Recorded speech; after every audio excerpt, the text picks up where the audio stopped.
의문의 메시지가 나왔습니다. 현금을 훔치고 가면서 이제 메시지를 남긴 게 내가 누군 줄 알아도 모른 척해라. 그러면 나도 아무 말도 하지 않을 것이다. 이렇게 남겼어요. 어, 이 메시지로만 봐서는 현금의 출처가 좀 뭔가 좋지 않아 보이거든요. 어떻게 보십니까? 그 상식적으로 생각해 볼 수밖에 없죠. 자, 68억이라는 현금이 있는데 그걸 왜 임대형 창고에 보관을 할까요? 그러니까요. 네, 사실 뭐 이자만 하더라도 요즘 고금리이기 때문에 굉장히 많은 예. 이자가 나오고 여기저기 투자를 할 수도 있고요.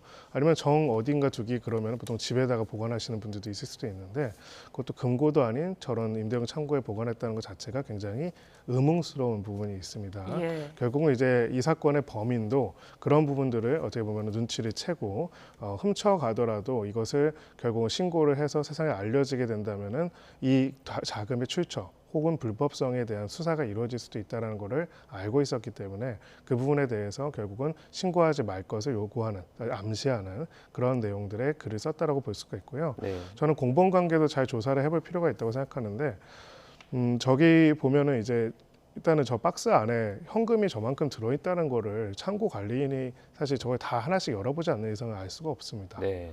궁금하죠. 그럼 어떻게 저기 현금이 있는지 알았을까요? 그럼 결국은 이런 과정에서는 해당되는 범인과 그리고 저 자금을 만들거나 저기에 보관한 사람 중에 일부가 공범관계에 있는 경우가 간혹 있습니다. 예. 안 그러면 정보를 모르는 이상은 절도나 횡령이 불가능할 수도 있기 때문에 그런 부분까지도 수사가 진행될 필요가 있는 사안입니다. 지금 신고된 현금과 그리고 압수된 현금 차이가 뭐 20억 원 이상 차이가 나지 않습니까? 한 28억 원 정도 차이가 나는데 만약에 이렇게 사라진 28억 원을 찾게 된다면 형량 차이가 좀 많이 벌어질까요?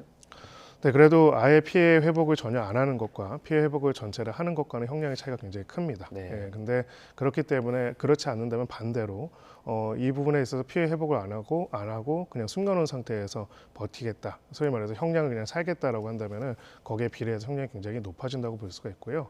재산 범죄 같은 경우에는 일단 피해 금액에 따라 가지고 형량의 차이가 굉장히 큽니다. 네. 물론 이제 이 사건 같은 경우 절도에 가깝지만 만약에 횡령이다라고 판단을 한다면은 업무상 횡령으로 또 볼 수도 있거든요. 그렇게 된다면은 특경법이 적용이 돼서 피해 금액이 5억 원 이상인 경우, 뭐 50억 원 이하인 경우 여기에 따라 가지고 각각의 형량들이 다르게 설정되는 부분들이 있습니다. 네. 그렇기 때문에 이런 부분들을 종합적으로 고려해 봤을 때는 이 피해 금액을 전체적으로 회복하는지가 양형에 있어서 굉장히 중요한 요소가 될 겁니다. 네. 예.